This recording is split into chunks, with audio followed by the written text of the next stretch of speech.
Hey, this is Dave from metalepidemic.com. Thank you for checking out our YouTube video. Please feel free to hit the subscribe button below if you like this type of content, and we hope you enjoy the review.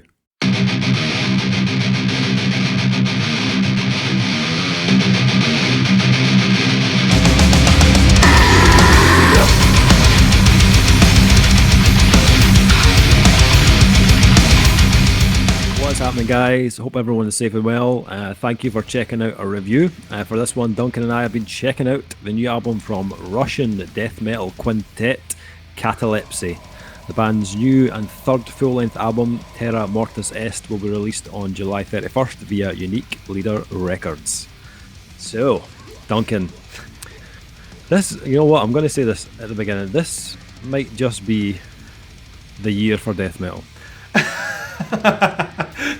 Big Davey's putting it out there.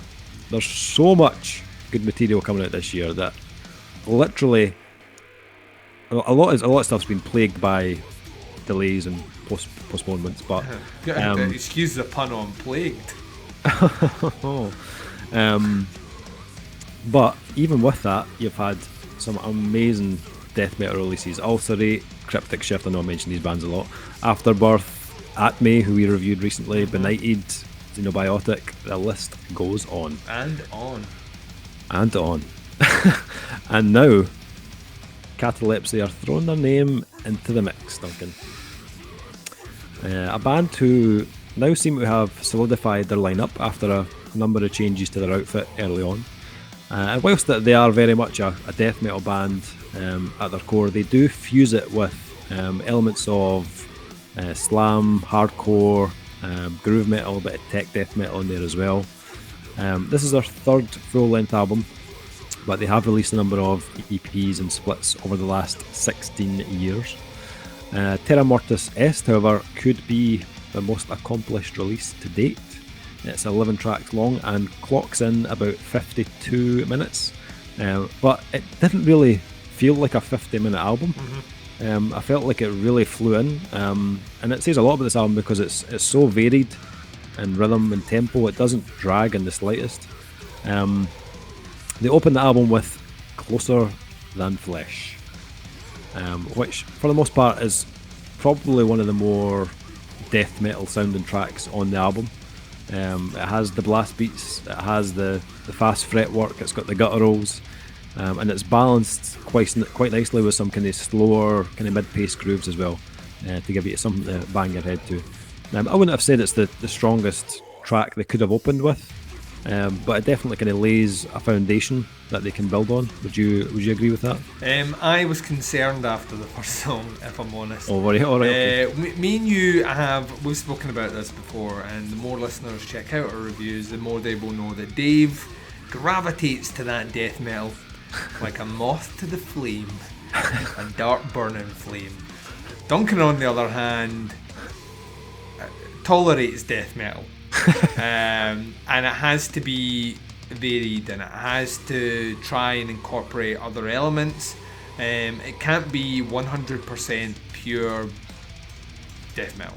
It needs to be 80% death metal and some other shit going on. And Closer Than Flesh to me sounded very, and generic is a horrible word to use, but the definition of generic is apt here. Very generic death metal. And that you've highlighted out there. It's got the blast beats, the guttural vocals, the fucking ridiculous death metal riffing. It's all there, and yes, there is a change in tempo for sure, but for the most part, this to me, this could have been recorded and released by a number of different bands. There's nothing remarkable about it, and I had the sinking fear creeping in that I was going to be listening to a very stock death metal album, which as soon as Night of Eden kicks in is not the case at all. No. It's almost as if band's like, this'll fuck with Duncan. Now change. Because there isn't another track that sounds as generically death metal on the rest of this release. Everything after that point really starts to experiment with changes specifically in tempo and groove. And Yeah. that's where the interest level started to go right up for me, as well did my penis. So, Okay. so just letting you know. Yeah, Terra I felt the Mortuus same. Est is Latin for Duncan's dick is hard. So I felt the same, except the hard cock part. Night of Eden and I'm still all Dave. It's age. I'll get you a tablet too. Right. Sorry. I'll get you something. I fell right into that one. But yep. Night of Eden and even the track after, Those Who Rot the Souls, still have the kind of quick tempos and the blast beats thrown into it, but it's littered with more kind of hardcore characteristics, which there's definitely more of scattered throughout this album, even compared to their last album in 2016. And I think it's that increase of those kind of traits alone that make this album a far more fascinating release than any of their past work. Yep. The blend of these styles on tracks like Kings of the Underground comes off like almost like a hardcore version of Aborted, if you know what I mean. Which I can imagine, like, it'll go down an absolute fucking storm in a live setting. And then you've got tracks like Deep Down Madness, and even the album's title track that puts more of a kind of spotlight on the band's more kind of techie side. You hear the kind of the fretwork that would put you in mind of bands like Cytotoxin or Alter Beast. It's very intricate, but the band kind of managed to pull it off pretty well. It wasn't anything that like I hadn't heard before, and I think for that reason those tracks, it didn't really leave me kind of craving more of it. But they break up the album though. You were talking about like I'll double down on this one. This is a quick listen for an album that's, you know, not kicking the nads off an hour. Yeah. And I think it's that reason behind it. I think it's because you're getting a kind of a hardcore, really like kind of brutal death metal, and then, you know, you get that for maybe one or two songs, and then here comes something technical, completely breaks up your attention. You start following musically in your brain what they're doing a bit more, and then instead of them saying, right, well, you're going to get more of that now, they very quickly shift it somewhere else. So you're not kind of, because that lengthens an album, you know what I mean? Too much of that techie stuff becomes a bit, it can become laborious, even though it is really interesting to listen to. And they don't labour any point too long at all on this, and it's to their credit. It's why this is the sort of death metal I can listen to, because it's not, we have one speed, we have one riff, and we're angry and fast, and you're going to fucking listen to it, and it's 7 songs long.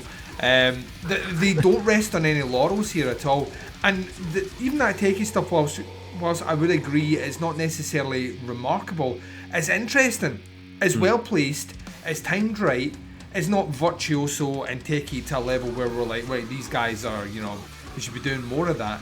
I think they know themselves, right, we're going to do this, it's a bit more interesting for us, it breaks up the album, but we're going to go back into something that feels a bit more in line with our sound. And it totally works on the album, and it totally breaks it up, and it keeps you interested.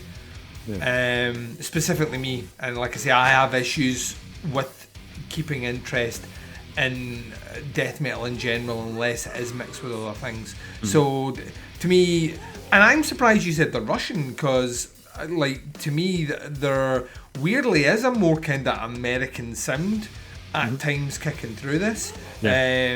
Or even American sound. There's also a little bit of Eastern Europe's a bit as well, which maybe does lean more at the Russia as well. But it didn't sound like I've heard Russian metal bands before, and there's usually something in their production that gives it away, and the production doesn't sound that way at all. It's very, very precise. Is the word I would use, and I don't equate that to that part of the world. So. I will shut up now. I've just monopolised a whole fucking section of your review where you were finding your groove. Sorry. You were like, all our beast, it's fucking a bit of this, bit of that. Here's your daughter, you know what I mean? A bit of that, and then nowhere Duncan comes in with his slobbering nonsense. Kings of the Underground, by the way, is a tune. Yeah. I was just about to mention one of my favourite kind of moments on the album, which was No Rest, No Peace. It's probably one of the slower tracks on the album, but the riffs have got like almost like a Cannibal Corpse kind of meatiness to them. You just kind of get help but get kind of sucked in by the grooviness of it. As you mentioned, the production, it's the best I've ever had so far, and I think for me that's where some of the previous albums maybe let them down a little bit, but this release, everything sounds tight and clear, the mix is really well balanced, and those heavy moments really kind of hit hard. The last couple of songs kind of threw me a little bit. Neonomicon 3 sounds like they've detuned a little more.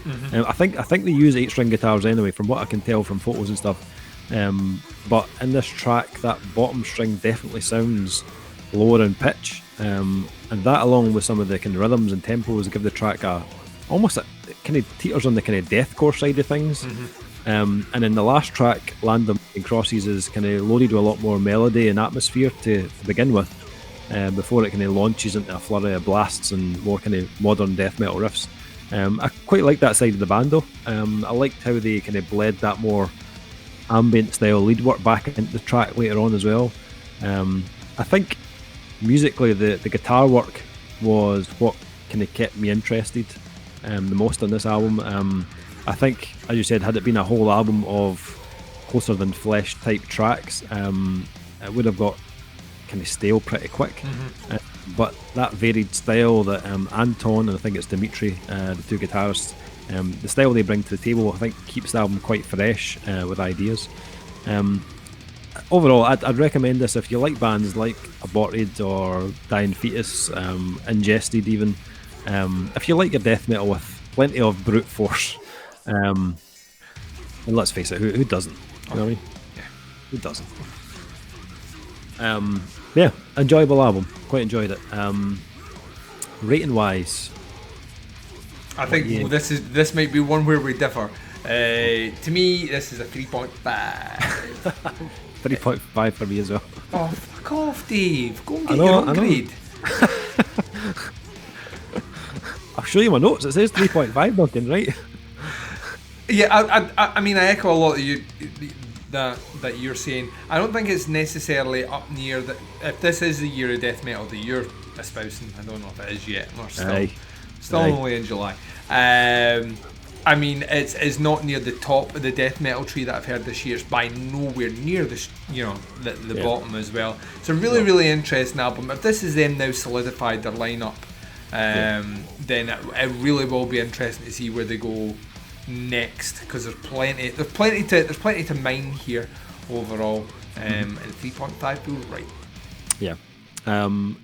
If you fancy a bit of Katalepsy, then you can check them out on Facebook, facebook.com/Katalepsy Moscow. And if you want to check this album when it drops, it's out on the 31st of July. Terra Mortuus Est it's called, and it's out on Unique Leader Records. Thanks for checking out the review, guys. Much appreciated. We'll be back with another review very soon, but until then, take care. We will speak to you soon. Bye, everyone.